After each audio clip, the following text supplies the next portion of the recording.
my whatever the bit of knowledge that I have in this particular field.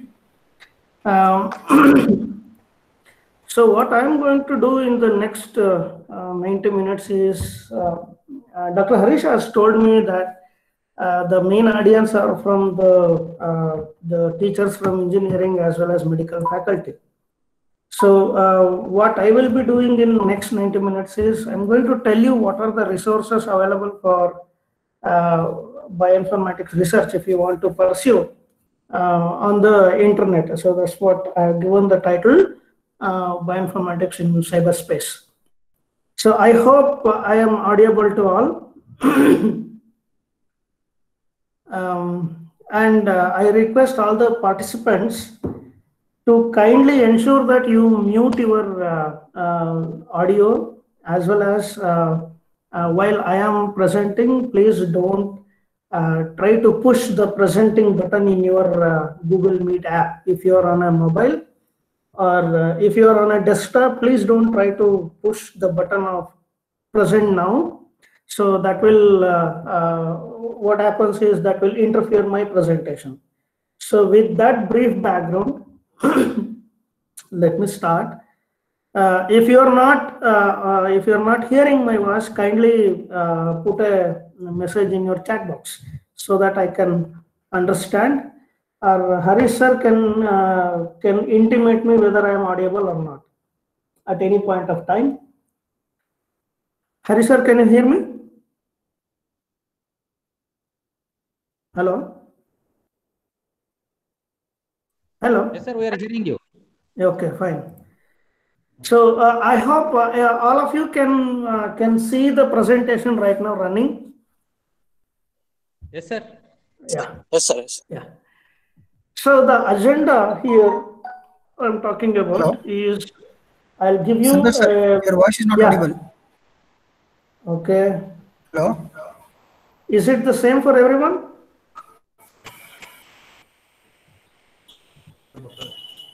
Hello. Is it same for everyone? No, sir. We are able to hear you. Okay. So I am going to presentation mode right now. Can you, if you can hear me, you just ping me, right? Okay. So now in a presentation mode, can anybody hear me? Yes, sir. Yes, sir. Yeah. So the agenda that I am going to follow is I'm going to give you a very brief introduction of bioinformatics, and I'll tell you why bioinformatics is needed, and I'm going to tell you how the data explosion has happened in a bioinformatics research space. Then what you can do with bioinformatics and where and all you can go for data shopping. And I'm going to explain a brief one case study if the time permits. So meanwhile, if you can have any doubts, you can shoot your question then and there itself. You can interrupt me at any time and you can ask your question either in the chat box or you can unmute your mic and video and ask me the question. Right. So starting with the definition of bioinformatics, so many people has given so many different types of what do you call the definition for bioinformatics.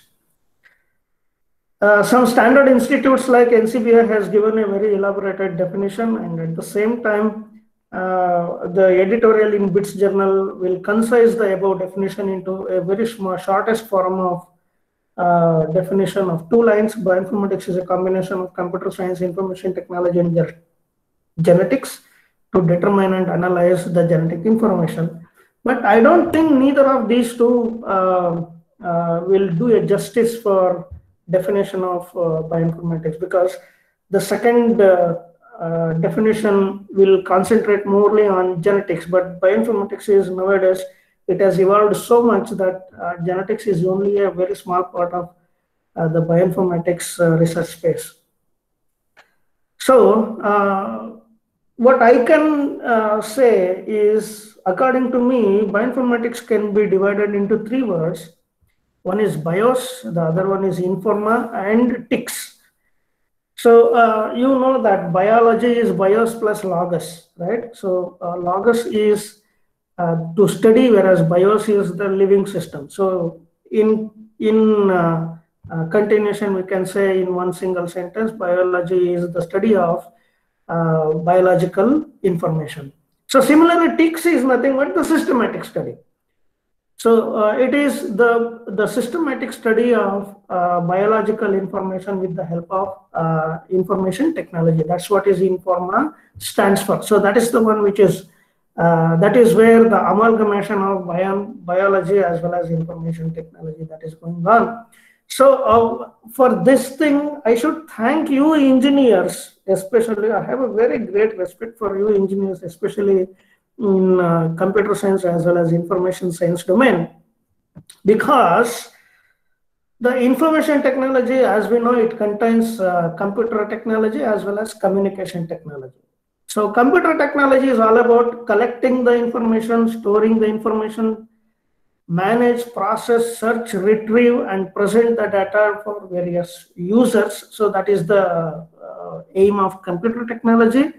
And communication technology, when it comes to it, it is all about disseminating the information that you have. So it mainly aims at delivering, disseminating, exchanging, transmitting, and exchange of information in local, global, as well as regional context. So in both these domains, you engineers have contributed a lot, because I still remember when I bought my first computer, it was having 4 GB of hard drive, and that was costing somewhere around 80,000 rupees with a CRT color monitor. Since it is color monitor, it is 80,000 rupees, and we had made an insurance to that computer. Nowadays, that 4 GB hard disk is there in your pocket in the form of a pen drive. Even you have gone up to like 64 GB pen drive or something like that. So that is how the computer technology has evolved over a period of time. And you people have come up with a very great kind of computer which can harbor humongous amount of data in the form of, say, earlier we had only the magnetic tape kind of technology for storing, and later came the CD drive, compact disc, then DVD, then magnetic tapes, and then nowadays everything is on the cloud. So everything is in the flash technology, where within the very limited cross section you can store enormous amount of data. So that's what is the technology of all your flash drives.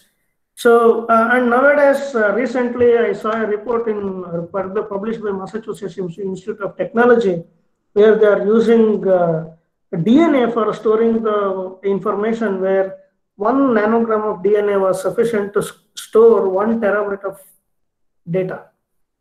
So if that is a DNA-based kind of memory system comes, then your once again your pen drive may get obsolete, because 1 nanogram of DNA can be accommodated in a very small space. Even you can see Elon Musk has released one more video in Twitter, how he used a brain chip. So he had a chip implant in the pig brain, and whenever it used to sniff, it used to generate a signal. So that means to say the technology is going exponentially, it has been evolving. And ultimately it will help you to store more of the ultimate objective is to store different kind of data without compromising the space. So that is the computer technology. And when you generate different types of data, and you need software for processing of different types of data. So earlier, why this kind of evolution has taken place in both computer technology as well as communication technology is that we never stopped ourselves for one particular field in order to understand ourselves. So if you go back to the very old scientific literature, where in the second PUC we might have studied that the Aristotle was the father of biology, we say. Cornelius Linnaeus, we say, is the father of binomial nomenclature or something like. So whenever the earlier research was there, that is purely based upon anatomy. Anatomy is nothing but the study of morphological feature, what you appear outside. So for that you need some earlier research was having some sketch kind of image sketches or image data or something like a very small pencil based sketches or something like. So you wanted to understand how an animal look like, how a plant look like. That's a very basic kind of understanding that people are trying to do. So, and then you thought that anatomy, understanding anatomy is not sufficient. So we and try to understand the physiology of an organism, because anatomy, like on the surface, we may look same, but underneath the body, we may behave differently. So that's why people try to understand the physiology.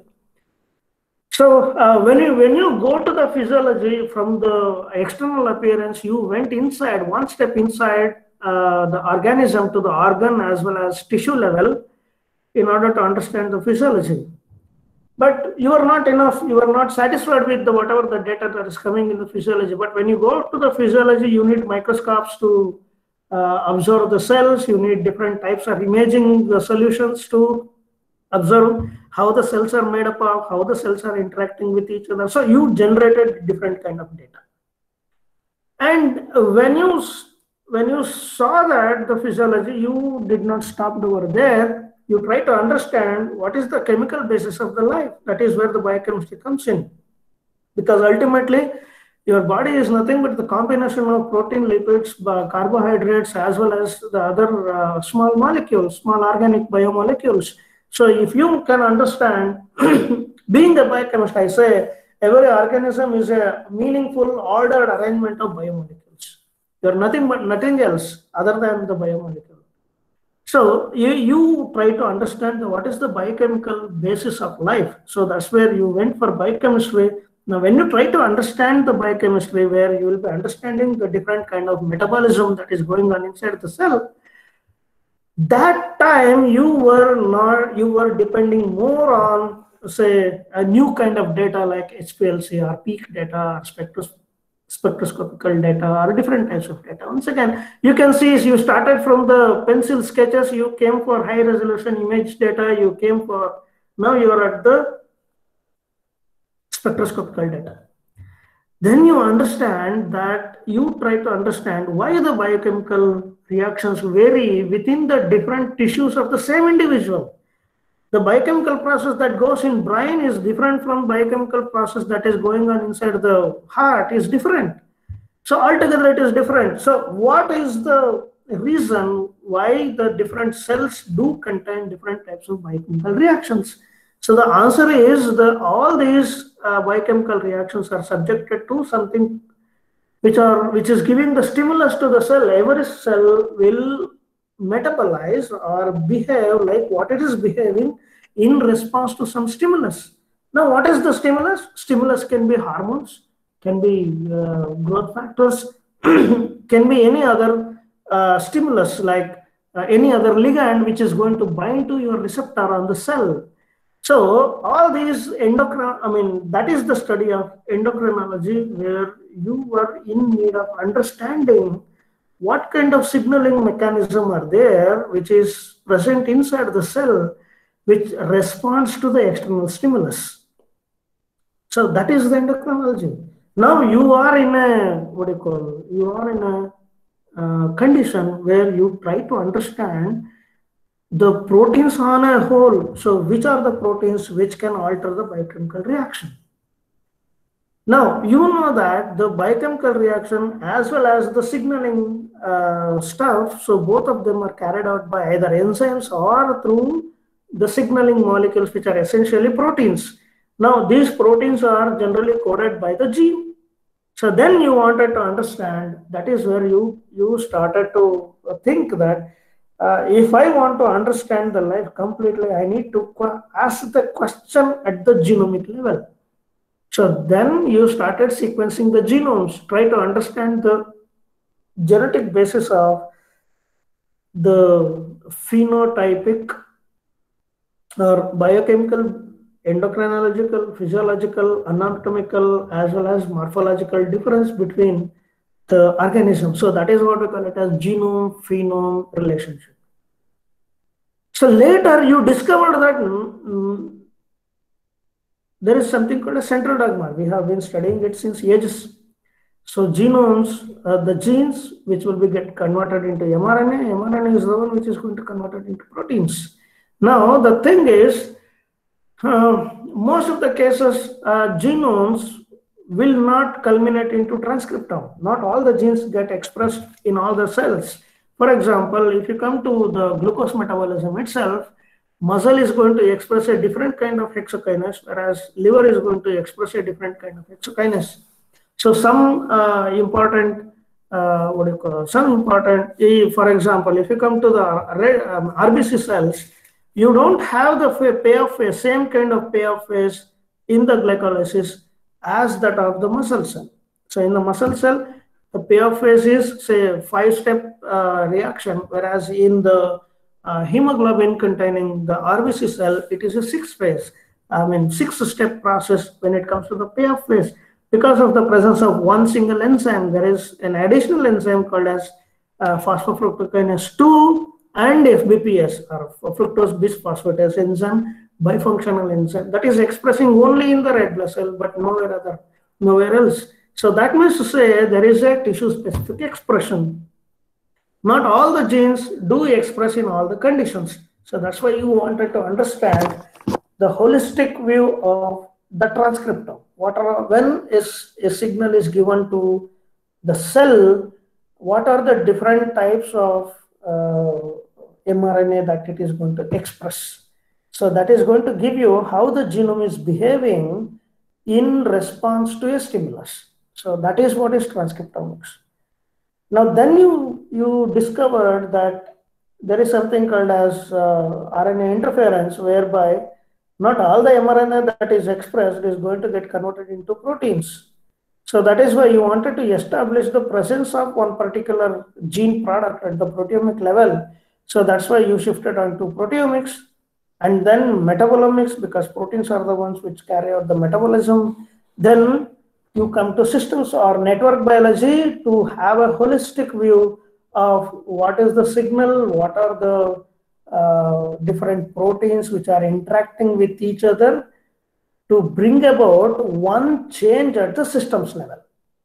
So starting from a very minute or a very narrowistic view, you have gone up to systems level where on a broader scale you are trying to understand the behavior of the cell, and on the basis of which are all the proteins expressed, what are all the proteins interacting with each other, and what these proteins are doing while interacting with each other. So that is going to give you a holistic view.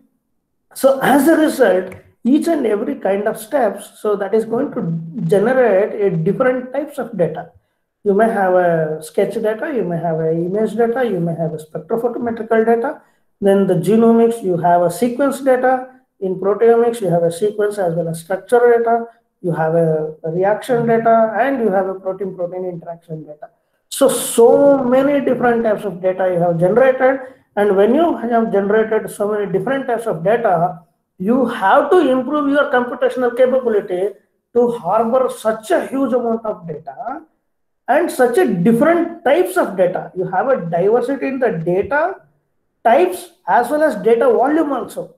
So you have to generate, that's why I told you, you have to generate a very efficient computer which can store, manage, process, and disseminate the data. And you need a proper communication technology in order to disseminate the data, whatever you have collected. So in order to deliver, so you need to have a very good communication technology. So that is where the information technology comes into picture. So up to this part, it is most of the cases, it is hypothesis driven research. Now, that is what I call it as a pre-genomic era, I can say, that is before the genome project started. Now, after this, I will call that component as a data-driven research. So where there is huge amount of data that is there available, freely available in the public domain. It is waiting for a brilliant minds to catch up those or catch those data and process it with a logic. So with the data, you come about a hypothesis, and that hypothesis you'll try to simulate in a computer. And after the simulation in a computer, you go for the designing the wet lab experiment, and one-step validation of wet lab experiment will tell you whether your hypothesis is good or hypothesis is bad. So that is where we start from the genome, we go to the proteome, we try to understand the genome as well as proteome interactions. So then we try to understand the molecular interactions, we try to understand the the proof of concept for any biochemical disorders, that is what we call it as a disease. So, and then we go for search for a new drugs, we study the genetic variation, all these things can be done with bioinformatics with a proper data handling and appropriate algorithm, good statistical model as well as visualization. So this is what I was telling you about, like you have a what you call biological knowledge and contradictory issues present in the public domain, and for that you do an initial literature survey and you collect the relevant data, and then using the data you develop a hypothesis. So this hypothesis, in order to once you get this hypothesis, you have to run a simulation, dry lab simulation, and then you go for systems analysis and theory formation, then prediction, then using that you go for one step or experimental design for wet lab for validation of whatever your hypothesis is. Then you conduct your wet lab experiment, then you generate a new data. This new data serves as a feed for the next cycle. So this part is about computation, this part is about analysis, and this part from prediction, wet lab experiment should be taken care of by the technology, and this is by the genomics. Now, if you come to the map of bioinformatics, so you can see starting from the experiment that is going to give you a new data. So, and then handling the new data with the instrumentation, using the information technology and computational capability for generating the mathematical as well as statistical and physical models for the existing data through which you can generate a new hypothesis. So at all the levels, you can see this is at the DNA level, then from genome level, you can go for proteome level, from proteome level to go for metabolic level, pathway level, and then you can go for network level, then you can go for physiological level or cellular level, then you can go for species or organ level, then at ecological level, right? So all these things are there. All these things are there. Now at all these levels of biology, with all these levels at the information technology, what and all you can do, right? So at experiment as well as hardware and instrumentation level, at the DNA level, you can go for genome sequencing, develop a new hardware and a better efficient data capturing technology for scoring the DNA bases whenever they are sequenced.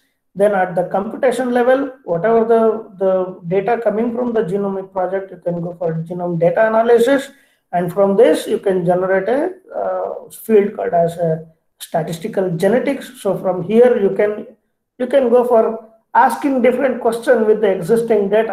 I'll give you an example how we ask a different types of question with the existing data to bring about the knowledge, right? At the proteomics level, you can generate the functional genomics, then microarray, 2D page, etc., etc. So, and then with that, you can go for protein structure prediction, protein dynamics, protein folding and design analysis softwares, right? And then you can also, with the help of information technology, you can go for data standard and data representation. The rules for data representation and data standard generation, as well as the repositories which can harbor all this data, right? And then you can go for integrating these two data along with the expression data. You can go for dynamic systems modeling.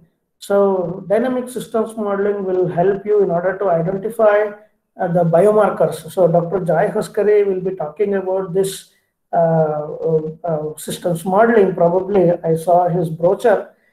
So, and then at the ecology level, you can go for computational ecology. That means to say, with the help of your computational solutions, So you can simulate a biological system at different levels of organization of biological system. So you can simulate at the nucleus level, where DNA sequencing you can use. You can use it. You can simulate it at the proteomic level. You can simulate at the metabolic pathway level. You can simulate at the signaling level. You can simulate at the cellular level, organism level, as well as at the ecological level. So all these things are a different level of complexity of biology, and all this level of complexity, what are all the computational solutions you can offer for the biological community, so that they can use these computational solutions for a proper simulation and coming up with a data-driven hypothesis. So that is why I told you I have a lot of respect for you engineers, because you people are creative animals, because you never stop thinking how to contribute to the society. So of course the demand comes from the biology, but solution always comes from the engineering.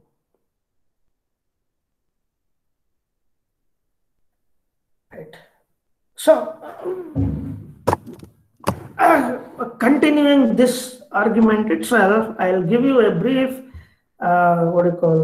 brief example here with the annual report of European Bioinformatics Institute data resource. So they have recently published their annual report in 2019 nucleic acid research edition.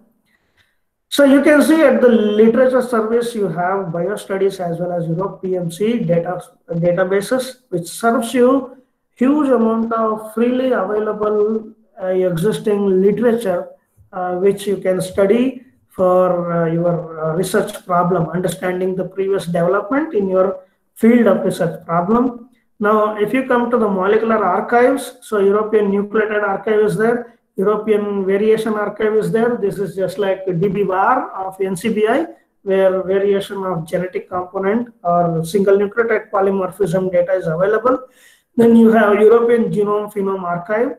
You have experimental factor ontology. So this is the one which is going to give you the brief description about the molecular function, biological activity, as well as cellular component of every proteins that is available. Then you can have mouse resources also along with the human resources. Then coming to the genome level, at the genome level, you have several databases like 1000 Genome Database, Ensemble Database, Ensemble Genome Database, Genome-wide Association Studies Catalog, HGNC Database, Vector-based, Worm-based. So Worm-based is just a genome database of your fruit fly. Now, when it comes to the gene expression, I told you, gene expression database, you have ArrayExpress database, Expression Atlas, and Pride database here. Now, at the protein level, you have Enzyme Portal, GOA, Magnify, Interpro, PFAM, RFAM. So all these are the protein domain database, whereas this is exclusively for enzyme present in different organisms. Whereas UniProt is a knowledge base where it is having a curated information about the protein sequence of whatever the so far genome completed organisms are there. So those protein sequences are available, curated information is available at UniProt knowledge base. Now that is about the sequence. Now if you want to study the structure of the protein, okay, you have the database like Protein Data Bank in Europe, that is PDBE knowledge base. Then you have electron microscopy data bank also, because earlier there was only two methods available for protein structure prediction. One is X-ray diffraction as well as in a nuclear magnetic resonance spectroscopy. But nowadays you have cryo-electron microscopy also, which will aid to resolve the protein structure. So that's why you have a separate database for electron microscopy data bank. Then MPR is also there. Then for small molecule, if you want to find out a suitable ligand for your enzyme, what you think is the reason for some kind of ailment, and you want to inhibit that enzyme, you have a whole chemoinformatics solution available at the EBI. You have Chembl, then metabolites, then you have all the other resources for small molecular analysis. Now using all these data, if you want to model the biochemical network or signaling network or protein-protein interaction network, you have biomodels database, Intact database, Omics.DI, as well as Reactome. Reactome is a database containing the biochemical reaction This is going to give you information about biochemical reactions, metabolic reactions, as well as signaling protein-protein interaction data. With respect to tissue also, you can recover from this reactome. Whereas intact is purely, it is a protein-protein interaction database. There is a difference here. This will give you extra information about what kind of reaction that they carry out. This will tell you only which protein A interacts with which protein B. So that's the main difference between these two databases. So all these databases have been recently upgraded with new kind of, whatever the new data that they have acquired over a period of time. Now, if you look at with all these things, you can see a steady growth of data in terms of petabytes, right? So huge amount of data that is being deposited over a period of time. So you can see at present you have 160 petabyte storage at EMBL EBI alone. I am talking about only about EMBL EBI, whereas you have a whole different space issue at NCBI. Okay, so NCBI is one more database just like EBI. So that is National Center for Biotechnology Information. That's a server present in America. This is present in Europe. Now you can see by platform, if you go for, so you can see there is a steady increase in the nucleotide sequence data. So this is the nucleotide sequence or completed genome information. So as the genomes and genes are being sequenced and they are deposited. So the data you can see there is a steady increase in the nucleotide sequence. So that means that on a daily basis the nucleotide sequencing or genome sequencing happening at any given point of time. Now at the same time you can see from the 2007 itself you have a huge number of mass spectrophotometry data is also going on. So this is the post-genomic era, and 2005-06 is the one where the people started thinking about the sequencing of proteins with the help of tandem mass spectra, as well as high throughput identification of metabolites present in the cells using the mass spectra, even high throughput identification of proteins in the clinical samples also being invented at that particular point of time. So that's why there is when you compare these two data, you can see there is a very marked increase in the mass spectrophotometry data. On the contrary, you don't have a much amount of growth present in microarray data, because now microarray has become something like obsolete technology. Nobody think about microarray because everybody is indulged in NGS. NGS is more economical and it will tell you more story when compared to your classical microarray experiment, and where microarray is an indirect measurement of gene expression, whereas NGS you can go for direct measurement of genes when you go for exome sequencing. So that's why you can see that when you compare to the these two curves, the curve of microarray is almost stagnant. Now, at the same time, you can come to the data growth at EMBL EBI. You can see Array Express, which is at quite stagnant. Then you can see EGA. So here is your EGA. ENA is European Nucleotide Archive. So you can see here EGA is Genomic Archive. Okay, so there is people are constantly or actively doing the genome sequencing. That's why you can see a very good growth here. Then at the protein identification also, that is the PRIDE database. So you can see more kind of vigorous growth in here. So you can if you compare the growth of ENA as well as growth of PRIDE, you can see both of them, they are having the same kind of growth. So that means to say people are more concentrating both on the genome sequencing as well as the protein identification. Now, if you come to the data growth in metabolites, where people are concentrating more on identification of metabolites, you can see from after 2012, you have a very high growth. So that is where the systems biology came into prominence, right? So most of the people are now going for developing the solutions, computational solutions for the rapid and high throughput capturing of the metabolites expressed during one particular condition in a cell, and depositing that metabolite or whole metabolome, what we call it as.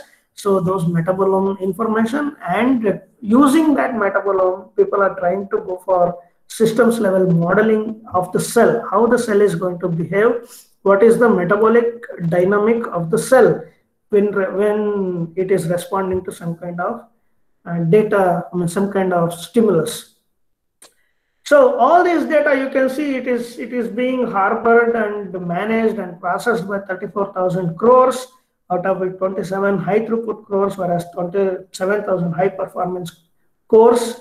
So that is the computational aspect of it. And for data sharing, you have a 100 gigabit backbone within the data center and multiple 10 gigabit connection between the data centers present at the EBI headquarters itself. So the demand of the data that is generated by the biological side always drive the innovation as well as research on the engineering side.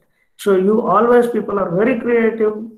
Of course, we keep you on your foot, but at the same time, people are very creative and come up with the new solutions always, making it a proprietary technology, which can help us for better storage, better management, and better processing of the data. So, having said that, I'm going to tell you the places where you can find different types of data with one of the very small project that our students of MSc did here. So how with the existing data you can come up with a hypothesis, and you can just do a simulation, and you can still go for a wet lab design. Of course, I'm not going to include the wet lab design here. I'm going to tell you only the dry lab part because that is the focus of this task. Now, I am very much interested in understanding the protein evolution, where proteins do evolve by the acquiring the new domain that I'm going to tell you in a few further slides. So this is a very basic setup of a protein. Proteins are always made up of alpha helices as well as beta sheets. So this is what we call it as a motif. A motif is a basic structural as well as functional unit of a cell, or you can also call it as an evolutionary backbone of a protein, because all the proteins, whatever they evolve, they try to mix these motifs in different fashions. I'll give you an example. You take this beta alpha beta loop and arrange several such copy of this beta alpha beta loop in a barrel shape. That is what we call it as Tim barrel domain, or this is the structure of the protein triose phosphate isomerase. So basically, it is the amalgamation of 6 to 7 copies of the beta alpha beta motif arranged in a circular fashion, where at the tip where you can find these loops that will make the active site, and these alpha helix as well as beta sheets, they will provide the backbone support. Now, the motifs, the arrangement of motifs or the amalgamation of these motifs are called as domain. So essentially, the protein is made up of a domain. So domain is the structural, functional, as well as evolutionary unit of a protein. Now, take the example of these two proteins. One is flavohemoprotein, the other one is putative flavohemoprotein. Now you can see here, you have two domains present. If you take this particular sequence and analyze, you will find the globin domain along with the NAD binding domain. In this one also you have NAD binding domain. The globin domain, you take this organism further, you take this argument further, you take the help of the example of myoglobin. So myoglobin is made up of globin domain. alone, only globin domain is there. If you attach one more domain, that is NAD binding domain, that will become flamohemoprotein. So when you have two domains attached together, that can largely influence the function of a protein. So this is what the two domains in organism one, and during the evolution, these two domains, they can come and fuse together. So individual proteins that are present as a fused proteins in another organisms are called Rosetta Stone sequences. So when these two domains, they fuse it with each other to form a single polypeptide chain with two active sites. So that is what we call it as Rosetta Stones. So many of these individual proteins are shown to be involved in the same pathway as demonstrated in E. coli and indicating their functional synergy. So if you want to understand more about this, you can go for these two papers. So this is actually my main motivation. So there is one more paper where the Rosetta Stones, whether they are chance or necessity. So when you are having an evolutionary framework, and during the evolution, the organisms are going to acquire a new gene, and the genome is getting bigger, right? So when you say that genome is going to bigger, whether it is also also important that the protein is also going to get bigger. Now, when I say domain is a integral part, the functional, structural, as well as evolutionary unit of a protein, whether the number of increase in the protein essentially mean the number of different types of domains are also being formed, right? So somebody has done it with a very simple experiment of your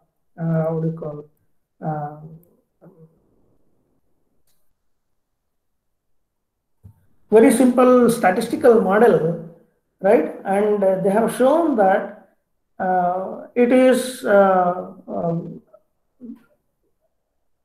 it follows a specific pattern where the organisms, they evolve their genome, they evolve their proteins, but the number of domains remain the same. The number of domains is not going to increase. So how you can evolve a protein without increasing the number of domains? Because you can see when you have two domains here, you may have a repetition of the same domain again. So this is going to alter the structure of the protein, and as a result, function of the protein can also get altered. Now at the same time, you can have an insertion of one more domain C, right?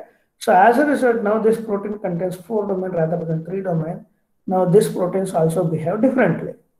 At the same time, you may have an exchange of the domain where C is exchanged with D. Now, as a result, the composition of this protein also differs.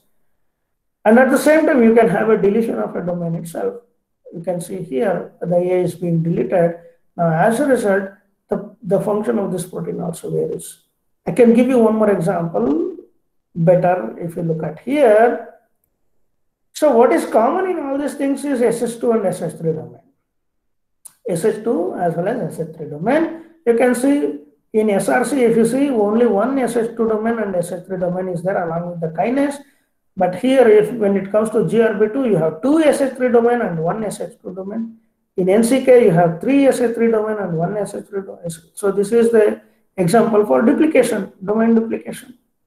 Now earlier it was SH2, SH3 and kinase domain. Now if you come to SHP2, you have 2 SH2 and 1 PTPS domain. So this is an example where you can exchange the domain, at the same time you can delete the SH3 domain, right? So likewise, by the duplication, deletion, exchange, right? So all these different types of phenomenon, through all these different types of phenomenon, you can generate a wide variety or wide range of different types of protein, keeping the same domains. So that is very, very remarkable feature of your protein evolution. So I am very much interested in understanding this kind of phenomenon. So I gave a very small, what do you call it? Very small objective to our students. So what is that? If you take an example of dihydropyridine reductase enzyme, you have only two domains, globin and NAD binding. Now, if you take the example of flavohemoglobin domain, it is having globin, FAD binding as well as NAD binding domain. So that means to say now the globin is not only binding with NAD binding domain, the globin can also bind with FAD binding domain. In this case, globin can interact or can fuse with two different types of domain. So that is what we call it as tethering number. So if a domain has a greater tethering number, that means to say it can fuse with various different types of domains. So as a result, the versatility of this domain increases exponentially. That means to say this domain contributes for a very versatile, very high number and highly versatile protein array of an organism.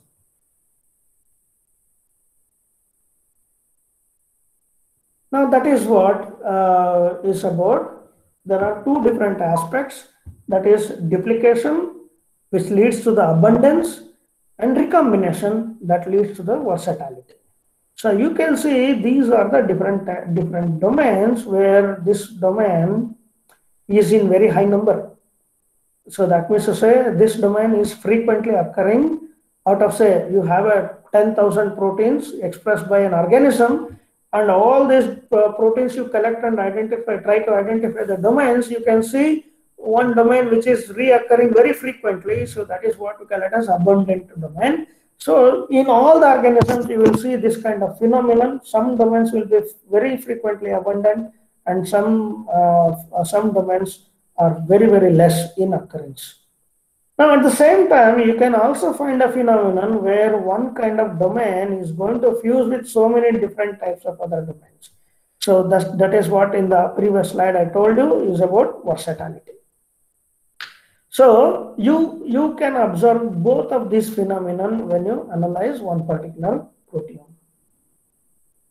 Now, the problem that I gave to my students is you compare the proteome of Streptococcus pneumonia as well as Klebsiella pneumonia, because Streptococcus pneumonia is one of the very highly, so many people have died because of pneumonia. You can see in India, right? So this is mainly happens when you people are very sick and admitted to hospital. So this is going to kill almost 1 lakh children under the age of 5, according to WHO report. Now this is very prevalent, and the problem is you can find more when you are hospitalized. Now at the same time, you have Klebsiella pneumonia on the other hand. So where 60% of the deaths in India, childhood pneumonia in India, are attributed to the Klebsiella pneumonia, that is also NASP familial infections. So both of these organisms, both Streptococcus pneumonia as well as Klebsiella pneumonia, so they belong to different classification. They belong to different groups altogether if you go to biological classification, but both of them, they are going to affect the same, they are showing the same disease conditions, they affect the same organs or something like. So what I hypothesized is whether you can find out one good protein which is very important for both of organism, which is present in both the organism and which shares the same kind of structure. There is no much structural alteration in both organism. You have to find out one good protein which is present in both organism, which has the same protein sequence and more or less same protein structure, at least at the active site level. They should have the same kind of protein structure.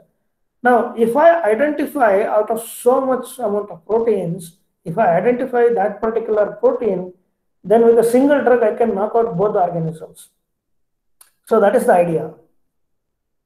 So what I'm trying to ask a question is whether there is a druggable protein present in both the organism, which is not only sequentially conserved but also structurally conserved. Now, in order to do that, I need to go and shop my data at different shopping malls. So I started out.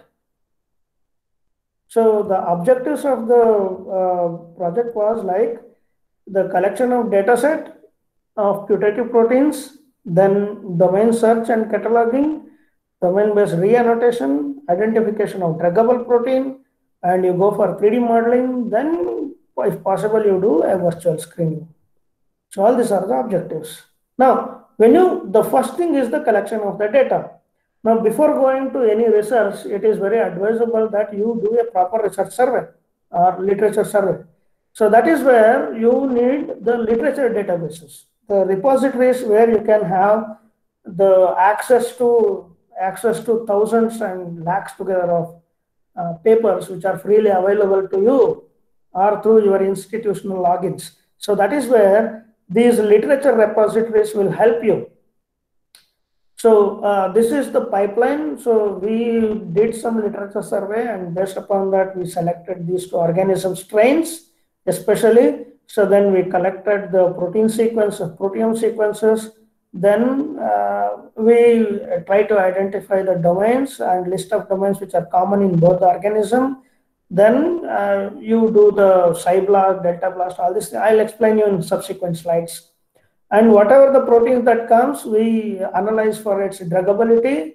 Then whichever the proteins we found out they are druggable, then we went for a modeling or 3D modeling, developing the 3D models. And then we evaluated the model, we predicted the active sites, and once the active site is predicted, we minimize the protein with the local minima, and then we went for the virtual screening for identification of potential inhibitors, and we used BioVia for visualization and all other analysis. Now, when you come to the literature, that's what I told you. The very first step of any research is to have a proper knowledge of your domain. What are all the development that has taken place in your field of research or field of problem? So generally, I don't advise people to go for the papers which are very like published somewhere around 1970 or something like, because the technology as well as knowledge are obsolete. Every 6 months you need to update your bioinformatics as well as computational and biological knowledge, right? So that is why I always advise people to go for literature survey at least 5 years and reset. So if I am taking a research problem in 2020, I should rely more on the reviews as well as research papers which are published at least by 2015 and onwards, not before that, because whatever the thing that were published or established in 2010 or 2005 or something like, nowadays may become obsolete. So that's why I always request all of you to go for, if you want to do a research survey, literature survey, you at least collect the reviews as well as literatures that are collected only after 2015 or 5 years gap you can take. So this is my favorite place where I can find out innumerable number of available literature. This is PubMed at National Library of Medicine, right? So, and then you can have EuroPMC. This is given by EBI database. I told you in the previous slide. So EuroPMC is PubMed Central at Europe. So this is also the PubMed Central variation of PubMed, and this database contain the freely available journals. So this is going to give you whatever the journal that you can find here is freely available. You can free to download. You don't need to pay any money. Now at the same time you can have academia. So this is another kind of venture where you can, if you create an account in academia and you select your field of interest, they will send you as and when a new paper is published. So it is indexed automatically and they will send you a mail link so that you can visualize the, you can view the paper abstract, and if you're interested, you can go for download. Either it is it is free or it is paid also, but most of the time it is free, you can say. Then you have Digital Library of Commons. This is another my favorite place where this is hosted by Indiana University. Now you can create your own account, and using that credentials, login credential, you can access close to 74,000 different types of journals, accounting for millions of papers which are freely available for download. And one more is Science Open. I don't know how many of you have heard about this thing, because it is very recent, and you can have access over 64 million publication. And here you can customize your search with a focused kind of settings. You can improve your keyword and searching capability so that you will get only the specific papers of your interest. And you have one more called as ERIC. This is here you can find, if you are interested only in the peer-reviewed journals, you can take the peer-reviewed journals only. You can filter it out from your network.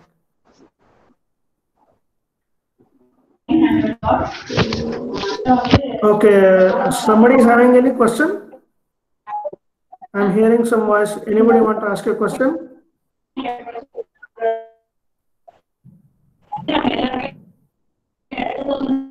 Hello? Actually, I'm not able to hear you. Can you please post the question in your chat box?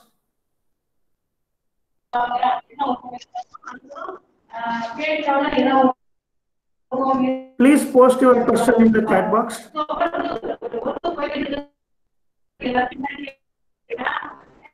Please post your question in the chat box.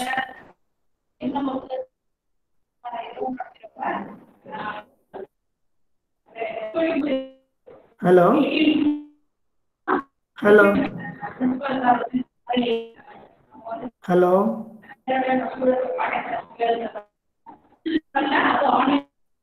I can hear somebody is talking, and please, since I cannot hear your voice, please post your,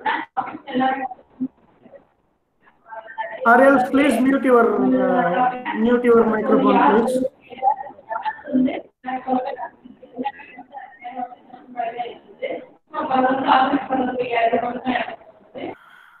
Okay. So, to the question asked by Dr. P. Aruna Devi, Madam, you can download all the publication at free of cost, provided you have a user credential at Academia. So, Academia, if you can also set up, there is a setting for mailing. So, whenever there is a free publication available in the field of your interest, they will send a link to you so that you can just follow the link and you can download it. Or you can sync it with your Google Drive. If you don't want to waste your laptop space, you can sync that into your Google Drive and it will go to your Google Drive. So I have made that kind of settings so that the click of a button, it will save into your Google Drive. So having said that, when I was searching for the literature out of all these places, I came about a wonderful paper which was published in 2005, which is basic idea that I got, the evolution of domain arrangement in protein and interaction network. So that was published way back in 2005, and based upon this particular idea, we searched several papers. As I said earlier, we searched several papers after 2013 because this work was done way back in 2016. So we collected the papers pertaining to our problem from 2013 onwards, 2012 onwards. Then the next question is, where do I collect my protein sequence data? Or if I am interested in to identify finding the protein, druggable protein, you can analyze, it's about your imagination, how you want to go and approach the problem. So you can go by the genome analysis itself. There are several papers saying by comparative genome alignment itself, some people have come about with proteins which are potential of being a drug target. Now, at the same time, some people have used the nucleotide sequence and some people have used the protein sequence data. But since I am interested in domain rearrangement and recombination events, I am more interested in protein sequence data. Now, if you want to go by nucleotide sequence data, you can come to GenBank database. So GenBank database is the genetic sequence database at NCBI, right? So it has is a part of International Nucleotide Sequence Database Collaboration, INSDC we call it as, which comprises the DNA Data Bank of Japan and European Nucleotide Archive and GenBank at NCBI. All the three organizations exchange the data on a daily basis. So you submit a sequence at ENA or DDBJ, so it will be available tomorrow at GenBank also. So this is what you call, if you compare like Westside, Pantaloons and Shopperstop, this is like Shopperstop for all the genomic information. So you preferably go to Shopperstop for your merchandise. So this is just like a Shopperstop. And similarly, you have ENA, that is European Nucleotide Archive. It is exclusively the nucleotide sequence browser by EBI database. And similarly, for proteins, if you come to, you can say it is UniProt KB. So there is a difference between the archive, nucleotide archive, and when you say something called as a KB. So KB is knowledge base. So whenever you see something called as a KB, knowledge base, you should understand that is a curated database. You have extensive information pertaining to one particular protein of interest. So that's what is called as a knowledge base. Then for protein, only protein, you can come to GenPept database. So where you can browse so many protein sequences. And if you want to download the genome itself, better you come to Ensemble. Of course, you have UCSC genome browser and other things, but Ensemble will be an ideal place if you want to go for or download a huge database itself onto your system. This is very, very good place. Now, at the same time, if you are working on lower organisms like fungi, bacteria, lower organisms, not like plants as well as animals, multicellular organism. If you want to go for the single cell organisms and lower organism, you better come to NCBI taxonomy browser. But if you want to go for analysis of higher genome or higher organism genome, you better visit Ensemble Genome. Now, this is the ideal shopping place for all your bacterial genome. Now, if you come here and if you give the name in the search for this Streptococcus pneumoniae D39, this is what I had interested in, because the earlier paper I showed you, 2005 paper, they have done the research based upon this genome, and this is the newly evolved Streptococcus pneumoniae virulent strain. So that's why we took this particular strain. So if you search it here in the taxonomy browser, you can see how many information pertaining to this organism you can see here. So this is going to code for 4,320 proteins, and you have one single genome. That means to say only nuclear genome, it doesn't have a plasmid genome. Now you have expression data set also, 403 expression data sets you have, and very high impact factor, 14 high impact factor, freely available papers are available at PubMed Central, right? And so on and so forth. So many different types of information is available. Now, with a single click of a button, if you want to have a genome, you can download it. Just click on this thing and the entire genome will be displayed you and you can download it. Or if you want to collect only the protein sequences, you click on here, it will get downloaded to your system. Now, once you get your proteins, I told you that I am interested in understanding the organization of domains in the proteins.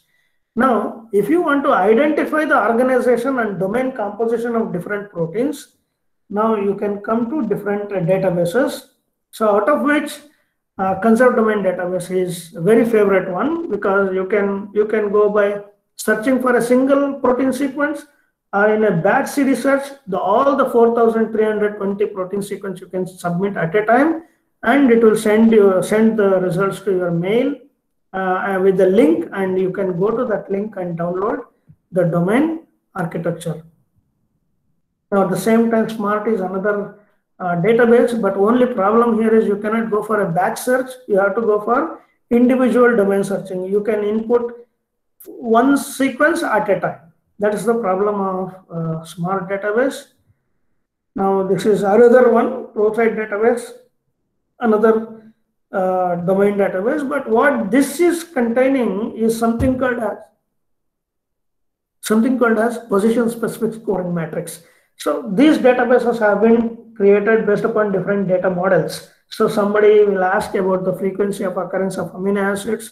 Somebody will be creating based upon the profile hidden Markov models. So best example is your PFAM. So PFAM is the one which is created based upon protein hidden Markov models. So however, this also help you in identifying the domains. So you have a wide range of choice. You can come to CDD. Once again, this is also created based upon position-specific scoring matrix.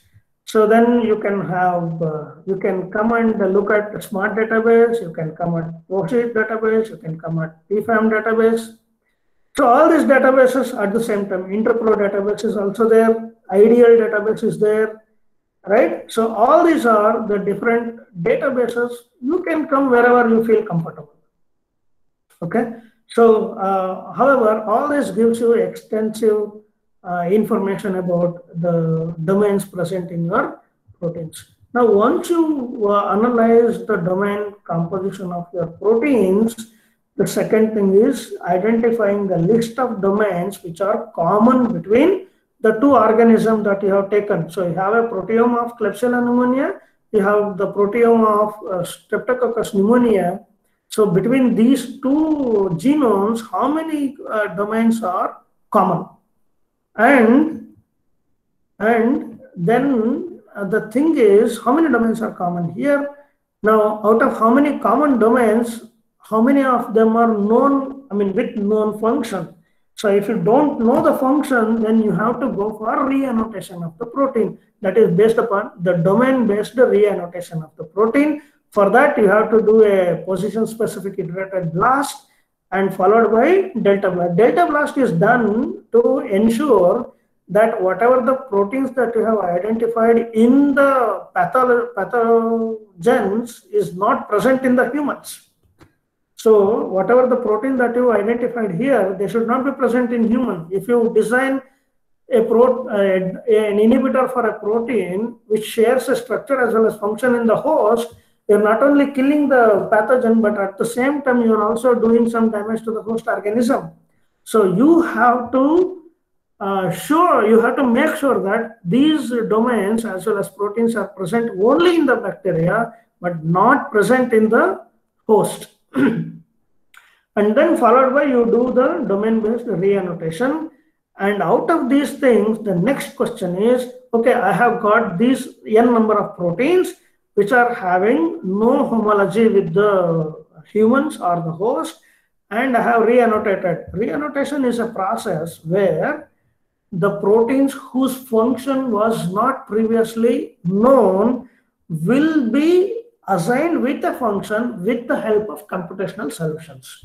So either by looking at the domain and understanding what the domain is going to do, because when you go for the PFAM, if you look at here, right? So this is going to give you the brief description about the domain, what it is going to do, right? So that is what we call it as domain-based annotation, right? Or you can go for SciBLAST, where the protein which is coming here will be subjected to the similarity search against the relative or related organisms, where you can find out find out the proteins which are having the same position specific scoring matrix. So that's what is PSI BLAST, position specific iterated blast.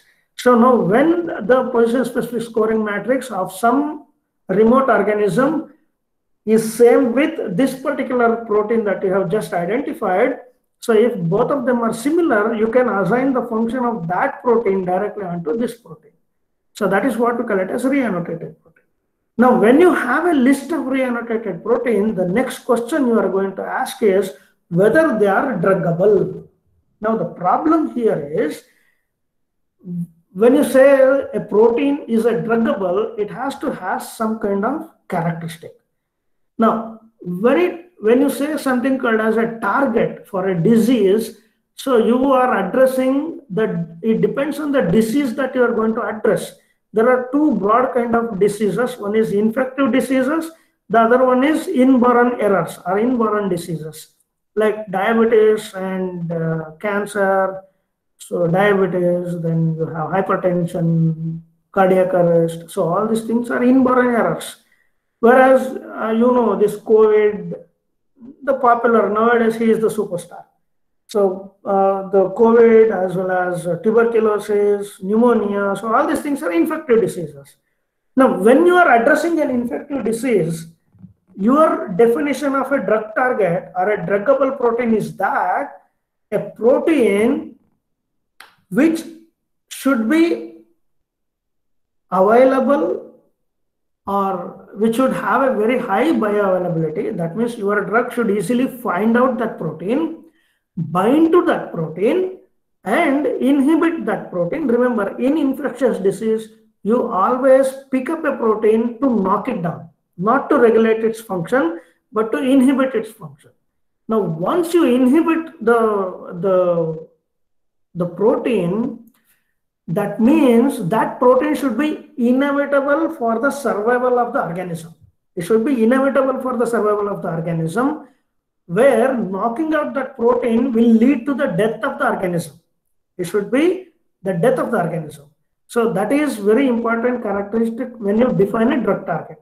Now, in this case, if I am asking the question out of so many proteins reannotated, which is my druggable protein, that means I am trying to find out a protein which is very crucial in a metabolic network.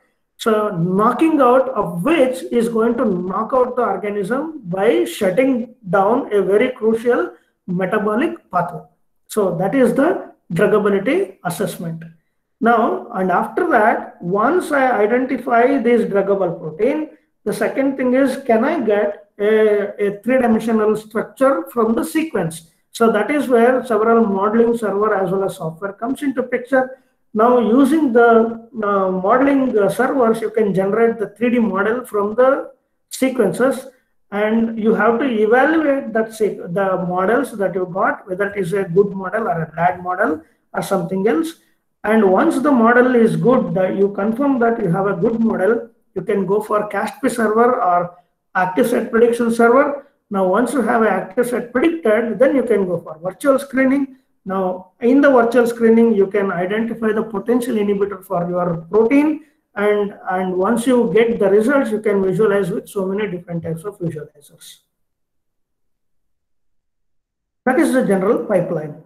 Now, if you want to identify the druggable protein, you have several servers, PokeDrug, then you have DrugPred, right? And then you have druggability server. Then you have right. So then DLID. There is one more server called as DLID, PokeDrug, then DrugPred. At the same time, you have druggability. Out of which, this is my favorite, druggability. However, this has been discontinued right now. From 2019 onwards, it has been discontinued. But you can visit this particular website, PokeDrug, for pocket druggability prediction. This is going to give you very nice kind of results. Now, once you do that, then I told you after the druggability, I'm going to model the proteins, right? So these are the different computational solutions in the form of servers. So you can go for RaptorX, Biscuit, Easy3Pred, FoldX, so on. So Swift model is the most popular among all the things. If you want to go for standalone software, the Modeler is the one.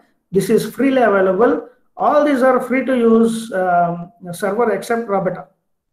Okay, so this is a commercial server. At the same time, Yasser also. All these things, they do the prediction based upon different statistical method. Now, once I told you that, once I predict, then the next thing is to search for the potential ligand binding site, nothing but the active site. Now, there are several websites where you can go for active site identification. I can say this is one of the most beautiful server present at IIT Delhi. So for active site prediction, they are going to give you the XYZ coordinate also, along with the list of amino acid present in an active site. Then you have binding pocket and pocket ligand database at VALS3D.com. Then you have ZangLab, where there is something called as a coach, where you can have protein ligand binding site prediction. Then you can have the 3D ligand site. This is another server which will help you to identify the active site. And a group of scientists from Protein Data Bank, that's a protein structure server at ABI, they have created this particular new server called as Probis server from 2015. So this also will help you with identification of protein active site. Now, out of all these servers, right? So I forgot to mention about one more thing. This is CASP server, Computed Atlas for surface topology of proteins. This is the very first server which was published serving for active site prediction. So if you follow this particular website, you have a compendium of different pocket prediction servers, and along with the brief description, it is also available. Now, once you do identify your active site, the next thing is to go for virtual screening. Now, virtual screening you can either do on your computer downloading the software, or you can just submit to a server and be happy, because they will take all the pain of running a program, setting the parameters and running a program, and they will just mail you the results and you're happy. Just submit your protein as well as select the database, and then they will do the rest of the things. And some servers are paid, some servers are free. So you have there are so many servers, but I am going to tell you only two servers here. One is MIT OpenScreen. This is by Massachusetts Institute of Technology. So this is one very important and very user-friendly server for virtual screening. This basically runs on an Autodock engine. So Autodock is a very famous open source, freely available docking software. So that has been made engine for so many softwares also, like Pyrex. There is one very important software called as PYRX, Pyrex. So that's also virtual screening software. You can download it onto your computer and do the virtual screening. However, it is paid. So that's what I was talking about here. Since we are Indians, we always think about how to save the money. So that's why I am going to tell you only those things which you can use it for free. So the second server, what I am very fond of is drug discovery at TACC. So this is a very beautiful server which runs on a Jaguar supercomputer. And you have a separate estate which has been created for this TACC of, say, one very big plot with 3,400 cores are there. Here you have to, it is mandatory for you to create a username and password. With the credential you can log in and you can submit your protein. Once you submit your protein, this is going to check for the possible ligands in both the synthetic ligand as well as the bioactive compounds or natural ligands. So this screens for the zinc database, zinc natural database. That means zinc database is a small molecular database where zinc natural is the small molecular database where the molecules are from the natural origin, plants or animals. At the same time, this is going to search for TCM database, traditional Chinese medicine database. There's also a natural library, compound library. Now at the same time, at the synthetic library database also, it searches for the potential inhibitor for whatever the protein that you have submitted to the server in 3 to 4 database, and based upon their binding energy, it will sort it out rank wise, and then they will give you the result in the form of a RAR file with all the ligands, at least 50 ligands they will give you. So based upon the binding energy, you can select your ligand and go for further whatever the analysis you want to do.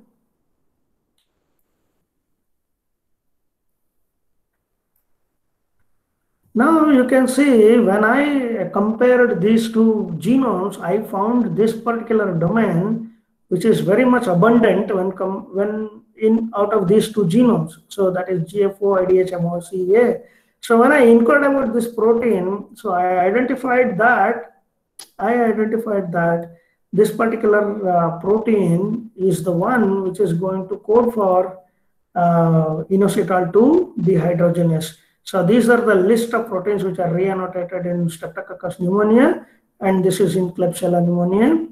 So this is the domain which is reoccurring with a very great abundance in both the genomes. Remember, I told you that my objective is to find out one good protein which is present, structurally conserved and sequentially conserved, and both of them in both the genome, it should be the druggable protein.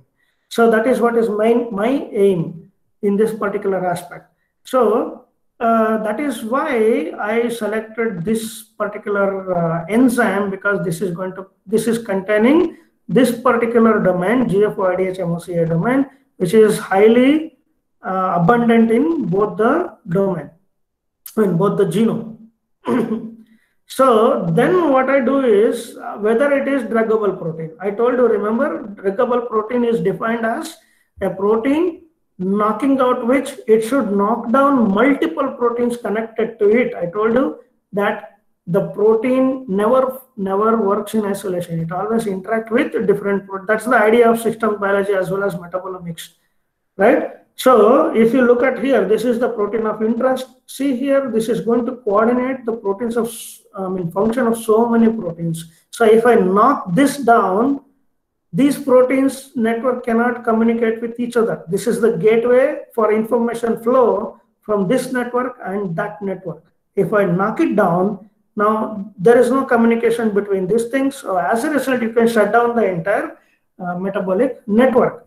So if you want to understand or if you want to retrieve such kind of information, how the protein is interacting with other proteins, you can visit all these databases: String, BioGrid, Intact, MIPS, Reactome, HPRD, NetPath, Bind, DIP. So all these are the protein-protein interaction databases. You can go all these databases to retrieve this kind of information. Now, once I know that this is my protein of interest, but you see there is two different type of representation. In some node, you have some kind of protein structure visible, but here such kind of structure is not visible. That means to say the structure of this protein has not yet been deduced, right? So then you have to model your structure. Now for that, you can go for Swiss model or any other model server. So I went for Swiss model and generated this particular structure, and that with the help of PDBsum, I found out that this model is very, very good. You can see that this is the Ramachandran plot where this is the allowed region. The yellow color is the relaxed and the extra allowed region. So all your amino acids are falling under the allowed region. That means to say this particular structure is good. Now the next question I told you, it should be structurally and sequentially conserved in both the data, both the genomes, both Klebsiella pneumoniae as well as Streptococcus pneumoniae. So that is why this protein I took and found out an ortholog in Streptococcus pneumoniae, and both the structure I superimposed. So when superimposed, you can see almost all the beta sheets as well as alpha helices, they are overlapping with each other with not much of root mean square deviation. That means to say they are neatly overlapping with each other. That means to say the sequences are not only sequentially conserved but also structurally conserved. Now, if you want to go for structure superimposition, you can use the fast server, multi-prot server, superpose server, S-align, K2SA, Dalite, and protein 3D fit, then 3D coffee, Promal 3 SD. So all these are the servers which are available for protein structure superimposition, where I used superpose database. I can recommend this particular database. It's very easy to use, user friendly, and the results are also easily understandable by the user, right? Now you can visit this particular web address to get a compendium of all these servers and brief description of these servers. Now, once I know that I have hit a jackpot, because out of 4,320 proteins, I have narrowed down to one single protein, which is having a domain which is abundant in both the genome, and this is an ortholog in both the genome. This is sequence is conserved in both the genome, and also structure is also conserved in both the genome. Now the thing is, if I design one good inhibitor for this particular protein, it can inhibit both the organism. It can kill both the organism. So that is what my aim was. So with that, I went for virtual screening at TACC database. So you see, I told you that it searches for TCM database as well as zinc database. So this is the ID in the TCM database, traditional Chinese medicine database. So this is the ID of the compound, serial number of the compound, and you can see that there is a very good binding affinity. The least binding affinity, the better it is.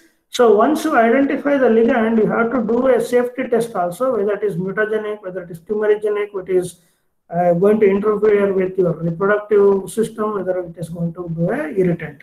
Now, one which passes all these tests, you can choose it as a ligand of your interest. You can say this is my interested ligand, and at the same time, this has searched for zinc database also. You can see more or less the same kind of binding energy, minus 9.5, and this is also safe for the consumption, right? So then I used BioVia for identification of ligand and protein interaction. You can see that my ligand has bound to this particular inositol 2 dehydrogenase enzyme with so many multiple hydrogen bonds. So as a result, there will be a stable-ish kind of interaction between the ligand as well as the protein. Because of the stable reaction, stable interaction, this enzyme is definitely going to be inhibited. So what I was trying to tell you out of all these slides is that you have to have a proper kind of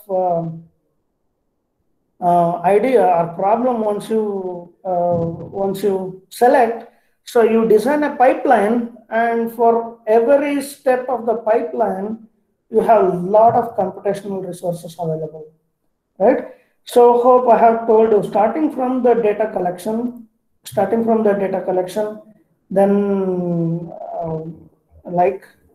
so many resources are there. So for genes, genomes, proteins, as well as domains, if you want to identify, then you go for identification of druggable protein, then modeling if you want to do, active site prediction if you want to do, then you can go for you can go for active site prediction, you can go for virtual screening. So many databases are present, and it is. So basically, what I want to tell you is there is huge amount of data and databases present, publicly available, waiting for the bright minds to explore them. So now is an era of data-driven research. The more meaningful question that you ask with the data, the better knowledge you will get. So what I recommend you to, before you start with any kind of research problem, first you need to design, first you need to do a proper literature survey And based upon that, whenever you design a pipeline, first you look at for the data which is available in the database and use a proper pipeline. And there are so many freely available servers as well as software are there. Use them with a wisdom, then come up with a hypothesis. Now, what is my hypothesis out of this work? My hypothesis is out of all these things, this is my ligand of interest which can inhibit. Now I can design a wet lab and see whether actually this particular ligand can inhibit this thing, and inhibiting this thing, whether it is going to kill both the organism or not. So that is what is my hypothesis. I can design a single set of wet lab experiment, and I can prove it with the wet lab experiment whether I'm going to kill the organism. Now, if I am able to kill that organism, then you can take it for future drug development process. So this work was done by two of my students, like Ms. Purnima, who is pursuing her PhD at Ennapoya University in Bangalore, and Ms. Jayashree, who did recently her PhD, Perfect Husband Discovery. Now, this work was not possible without Dr. Sandeep Telkar, who is a Lady Tata Memorial Postdoc Fellow at the Department of Biotechnology, Kuvempu University, because he is the one who gave his login credential to me for drug discovery at TSCC virtual screening server. So with that, I thank you for your patience hearing. And if you are interested, if you want to ask any question, I am very happy. I will be very happy to answer.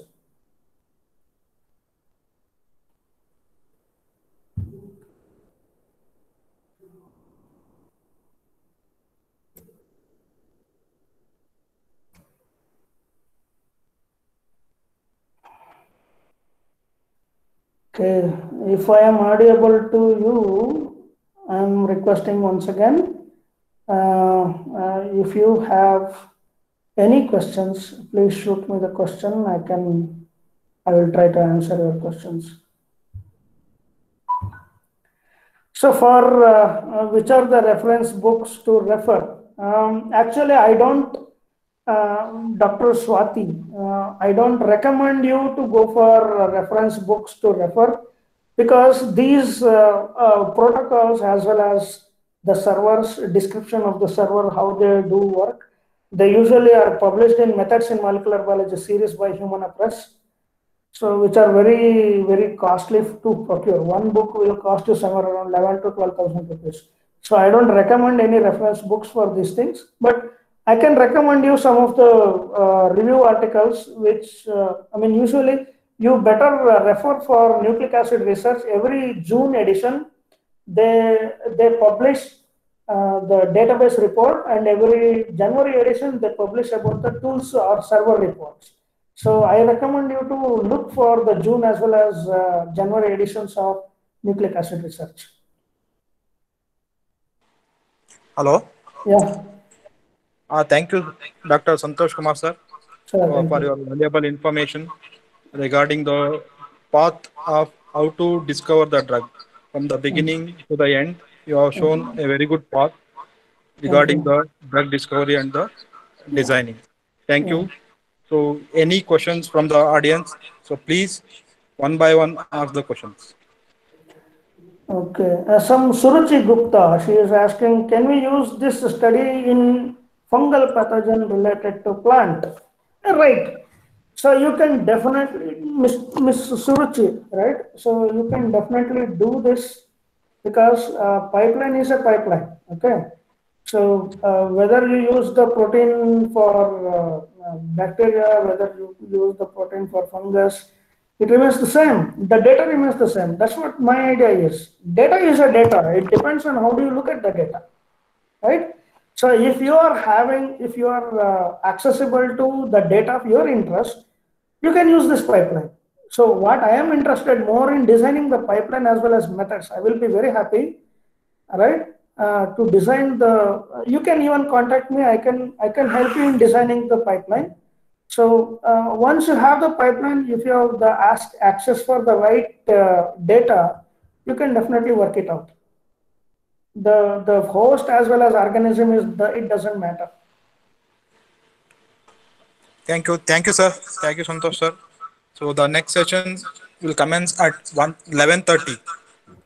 So the attendance will be sent to the WhatsApp. So please join at 11:30. Thank you, Santosh, sir. Thank you, sir.